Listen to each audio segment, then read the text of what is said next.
All right, politics now, and a group of Azimio allied MPs led by Ruaraka Member of Parliament TJ Kajwang has threatened to hold daily peaceful demonstrations at the IEBC headquarters unless the interdiction of IEBC Deputy Chief Executive Officer Ruth Kulundu is lifted. The leaders marched to the IEBC offices but were stopped by security officers who fired tear gas canisters to disperse their supporters. NTV's Sydney Chazima reports.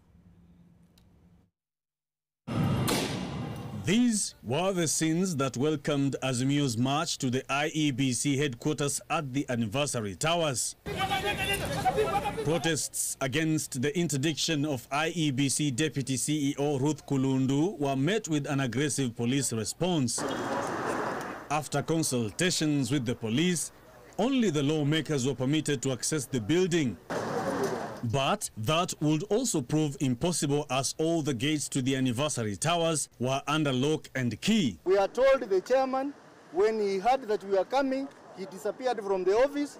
The doors have been locked, the gates have been locked, but we will continue pressing this matter.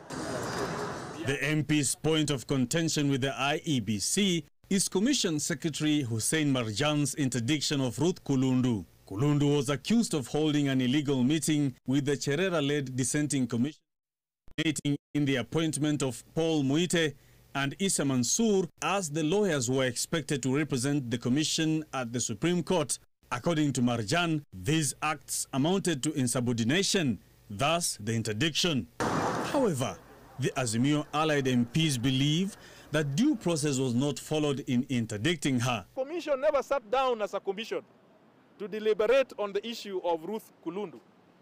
And the Secretariat Bajan cannot fire her deputy because the deputy is employed by the commission. Kwa hivyo tunaomba Chebukati na timu yake wawache hizo carteling wanafanya ndani ya hiyo ofisi. That IEBC immediately reinstates Ruth Kulundu to her rightful position of deputy CEO within the next 24 hours.